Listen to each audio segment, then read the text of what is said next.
Assalamualaikum warahmatullahi wabarakatuh. Kami dari kelompok 1, di mana kami akan membahas tentang preliminary design dengan anggota kelompok. Saya Cahyo Fadila Ramadan, 143170028 dengan rekan saya. Dan saya Abdul Majid, NBI 1431710. Saya Reza Ardiansyah, 1431725. Saya Gusti Ayu, NBI 143170034.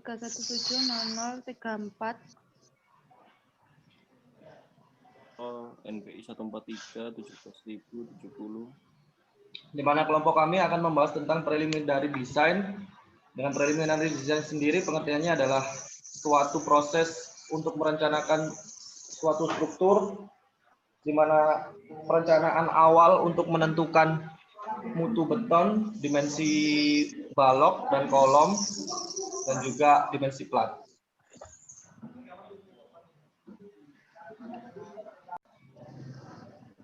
Perencanaan dimensi balok akan dibahas oleh Mbak Gusti Ayu. Ya, silakan Mbak. Oke, next Mas, next. Next. Untuk perencanaan desain dimensi balok, ini digunakan adalah SNI tahun 2013. Kenapa digunakan tahun 2013? Adalah karena waktu mengerjakan tugas perancangan 1, itu digunakan SNI 2013. Selain itu, antara SNI tahun 2019 dan 2013 itu memiliki kesamaan untuk perencanaan dimensi baloknya, sehingga yang digunakan tetap SNI 2013. Kemudian langkah-langkah untuk menentukan dimensi balok awal, yaitu yang pertama menentukan bentang paling panjang pada denah. Karena dari denah sebelumnya itu kita ambil yang panjang 5 meter, karena yang bentang yang paling panjang adalah 5 meter. Kemudian yang kedua adalah cek kuat leleh lentur FY pada besi tulangan sesuai dengan SNI, peraturan SNI 2013. Yaitu kalau misalnya mutu bajanya selain 420 MPa, itu harus dikalikan dengan 0,4 ditambah FY per 700. Karena pada data struktur yang kita gunakan memiliki mutu baja 320, maka harus dikalikan 0,4 dengan hasil 0,857. Kemudian yang ketiga adalah menghitung tinggi balok H sesuai dengan struktur balok.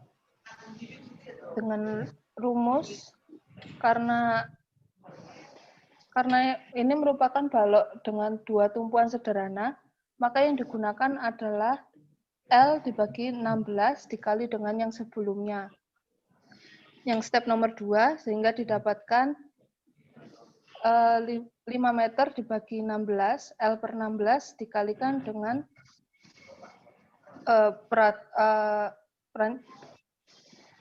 perhitungan yang sebelumnya di langkah kedua, sehingga didapatkan nilai sebesar 267,857 mm. Kemudian dilakukan pendekatan untuk mendapatkan suatu struktur yang kuat, sehingga dipilihlah dimensi balok sebesar 750 mm.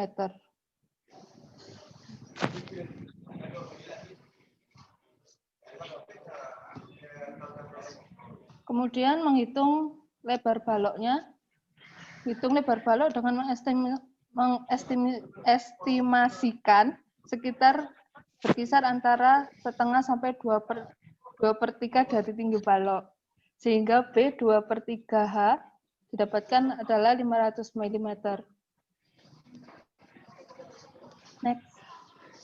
Kemudian didapatkanlah dimensi terakhir untuk balok melintang dan memanjang adalah 750 mm dikali 500 mm.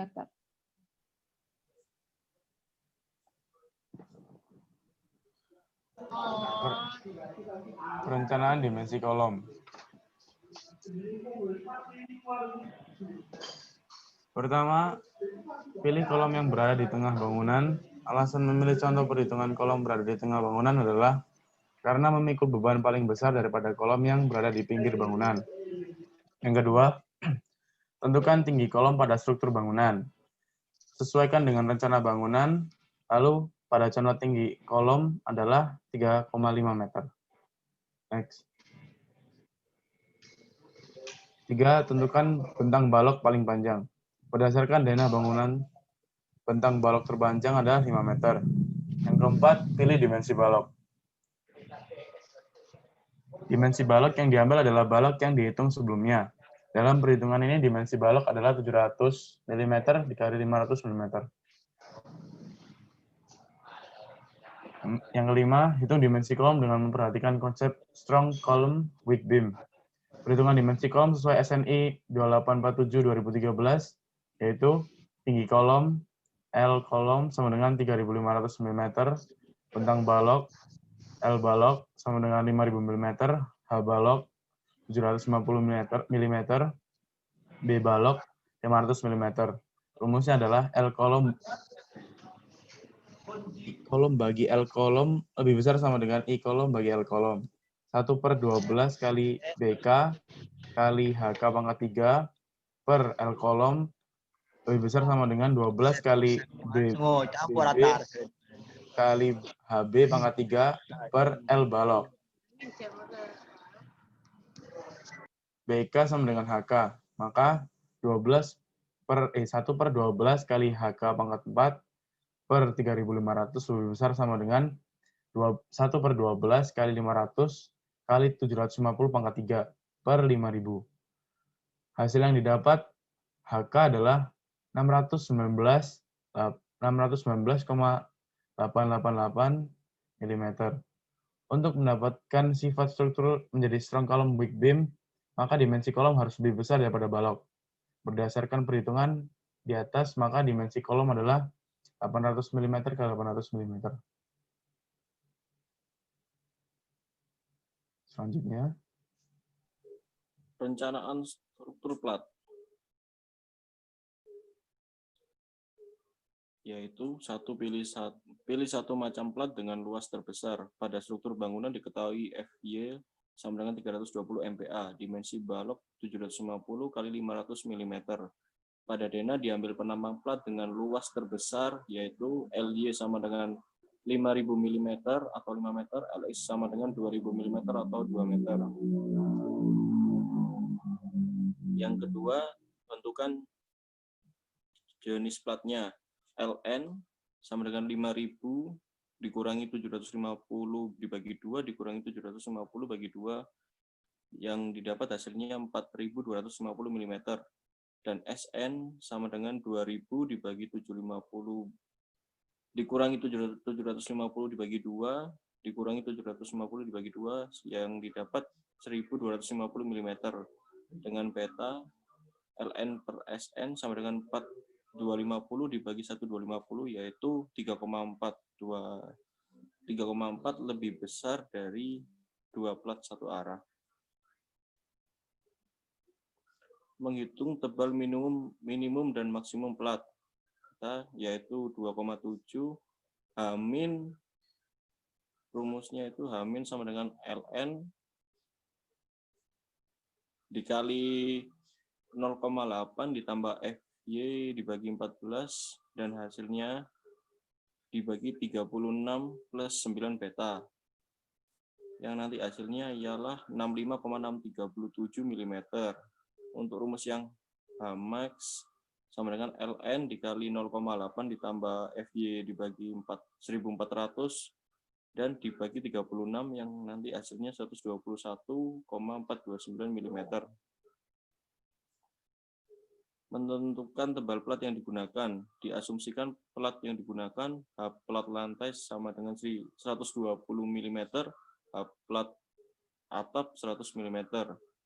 Untuk cek Hmax lebih besar H dan lebih besar dari H- dengan pasal 9533 SNI 2847 tahun 2013, plat lantai yang didapatkan tadi yaitu 121,429 mm lebih besar daripada 120 mm lebih besar dari 65,637 mm yang memenuhi syarat. Plat atap juga begitu, 121,429 mm, lebih besar dari 100 mm dan lebih besar dari 65,637 mm. Itu juga memenuhi syarat. Cek H lebih besar dari 90 mm dengan pasal 9.5.3.3 SNI 2847 tahun 2013. Plat lantai yang didapat 120 mm lebih dari 90 mm memenuhi syarat.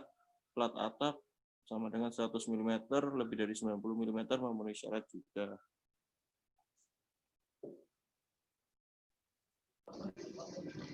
Perencanaan struktur tangga.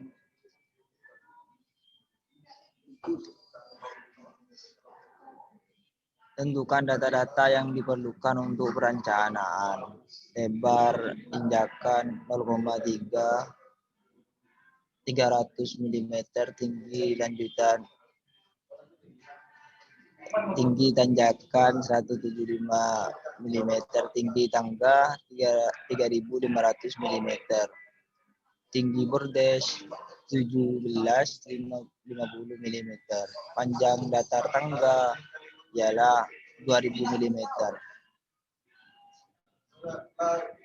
Hitung panjang miring tangga, yaitu L sama dengan tinggi bordes pangkat 2 tambah panjang tangga pangkat 2. Ialah tinggi bordes 1750 mm pangkat 2 dan panjang tangga ialah 2000 mm pangkat 2. Hasilnya 2657,536 mm. Hitung jumlah tanjakan. NT sama dengan tinggi bordes dibagi tinggi tanjakan. Hasilnya 10 buah. Hitung jumlah injakan. NI sama dengan NT dikali 1 sama dengan 10, dikali 1 sama dengan 9 buah. Hitung sudut kemiringan. A sama dengan ARC tang T per dibagi I sama dengan ARC tang 175 mm dibagi 3000 mm sama dengan 30 265. Hitung syarat sudut kemiringan 25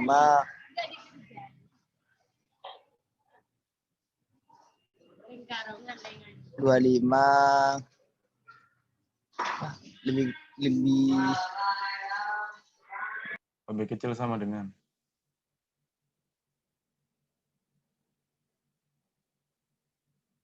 memenuhi syarat kemiringan sudutnya.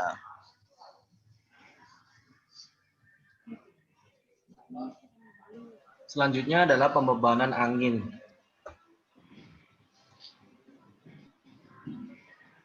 Ini adalah profil dari bangunan yang akan kita tinjau. Sama untuk kecepatan angin dasar, berdasarkan angin terbesar selama periode tahun 2015 sampai 2018 Kota Medan adalah 11,8 km per jam. Faktor arah angin atau KD berdasarkan SNI 1727/2013 tabel 26.6 bangunan gedung adalah 0,85. Kategori exposure berdasarkan SNI 1723/2013 tabel 26.7.3 exposure-nya adalah B, di mana exposure B itu adalah